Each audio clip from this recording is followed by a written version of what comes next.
Hey, I'm Noah, and thank you for joining me today. One of the things that I love talking about on these episodes is just how to provide you the strategies to live life on purpose.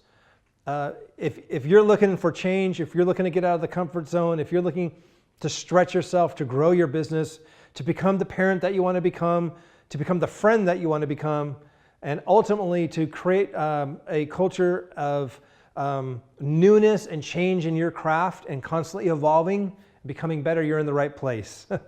So I'm just so glad that you're here, and thanks for spending these few short moments with me. But today, I want to help you look at the idea of leaving the status quo and just playing things small. That's really what we're going to talk about today. Status quo could mean rinse and repeat. Here's some of the telltale signs that you can kind of take some self-inventory as you listen to this. Does every day feel like Groundhog Day? Does every day feel like a rinse and repeat? Is every New Year's Eve a look back at just another year of just the same things? People are just getting older and not a whole lot of change in life. You're not any better, you're not any worse, but you've just settled what we've called this for the status quo.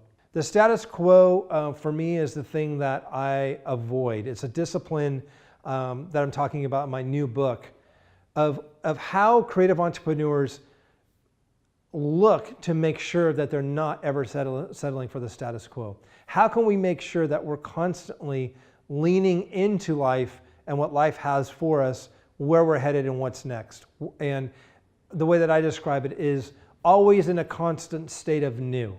So today I want to talk about a little bit of what it looks like to leave the status quo and how you can adopt that discipline into your life of making sure that you're not settling for it and falling into it.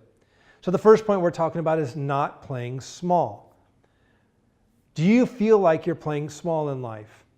Can you honestly answer the question that, are you living as big and to the utmost potential of who you are and who you've designed to be?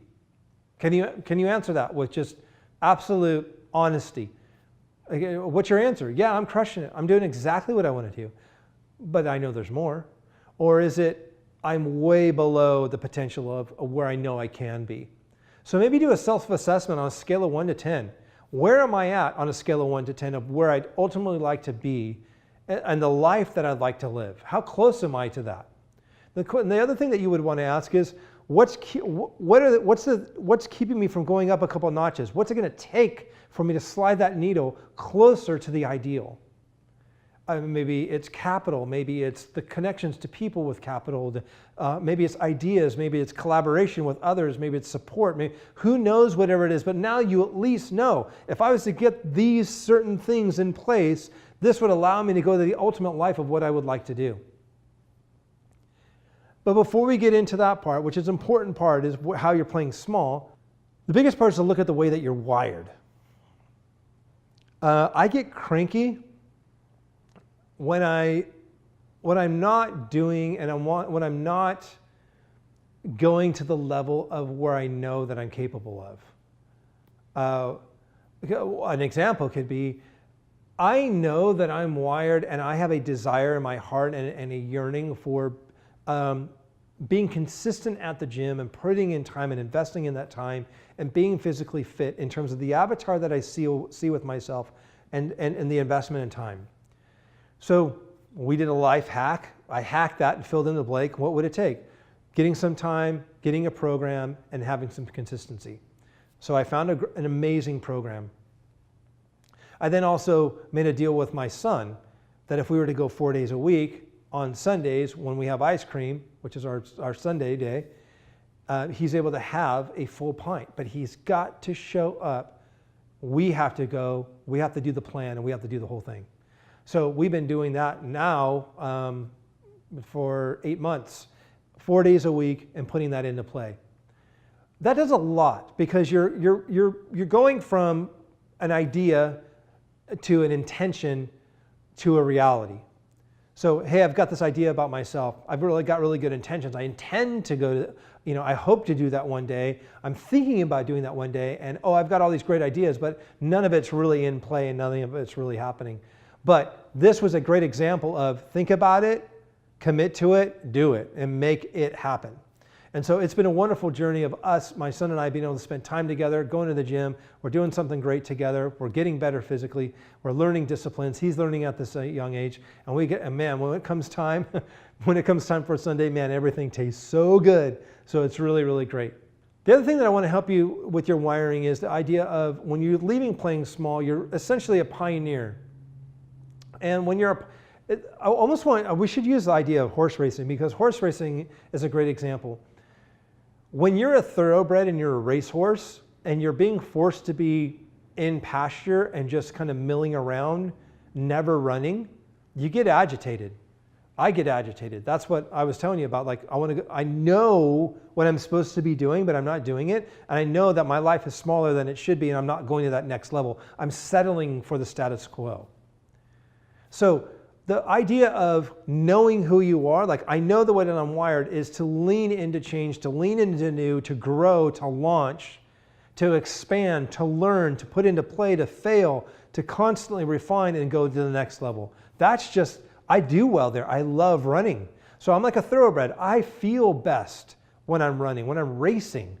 Others don't. So when I'm sitting playing small, when I know I can be and I love it and I come alive when I'm running, that is the spirit and the essence of an entrepreneur.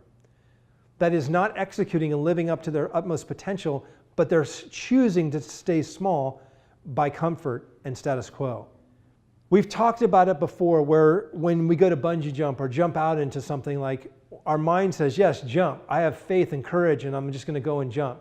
Your body says differently and says, hold on a second. And out of self-preservation from pain, it pushes us back. Well, that happens in our business. That happens in launching. That happens in stepping out. That happens in sharing our voice. That happens in blogging. That happens in writing music. Putting your heart into something is that moment of jumping and then your body shutting you down out of fear of pain, rejection, loss.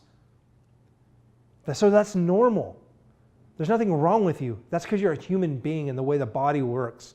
That's the way we're wired. But when my mind says, I want to be out there running, I want to be going for it, essentially what we are is a pioneer. That's my last point.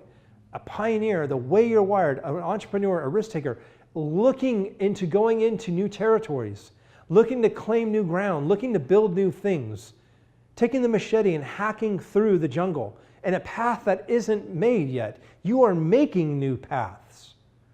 So let's not be surprised with, as you're hacking through that jungle and creating a new path, blazing a brand new trail. That's not for the faint at heart. That takes risk. There's the unknown. There's the overcoming. But you're playing big, man. You're not in the stands thinking about being on the field. You're on the field of life. So my friend, I want to encourage you today, don't play small. Don't settle for the status quo when you know you're made for more. Get over yourself. Push the self stuff, the self-preservation fears and the shames aside. Anything that's going to shut you down, of course that's going to show up. It's self-preservation. You're designed to do that. Your body is going to avoid pain at all costs. But as you know, when you step out, start doing it. Stephen Pressfield even talks about in his wonderful book, The War of Art.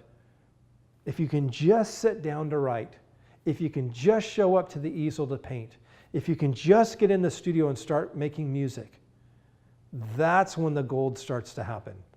That's when the paper tigers of fear just start to fall away. And you start stepping into bigness and living great and stepping into the newness and risk. Nothing is more thrilling than the adventure of what's new and pioneering, hacking through that jungle, creating new paths, seeing what you're going to discover. It's an adventure. But if we sit around in self-pity, in self-sabotage, in self-criticism, in self-doubt, nothing's going to get done. And we're settling for status quo because we're in fear of the pain of rejection or it's not going to work or failure. My friend, life is too short to settle for the status quo and playing small. So do me a favor, answer this question. Leave me a comment down below with this question. How do you feel you're playing small? In what areas of your life are you playing small? Where are you making those agreements with those things that are keeping you from the ideal life of what you've always wanted? What are those things that are keeping you from that? And maybe answer this question. If I could go as big as I want on anything without failing, what would it be? What would those things be? Where if you knew you couldn't fail, I would do that today. Leave me that down below. I love that intel. I love to hear from you on that subject. And also, do me a favor. If you found this to be of benefit, do me a favor and pass this along to somebody that you know could use this encouragement today. I want to help you live life on purpose. I'm going to help you with the strategies to help you get there. But we only find gold when we dig.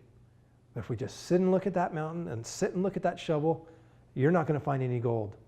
So make it happen. Have an amazing day. I'm so glad that you're here. Thanks for watching.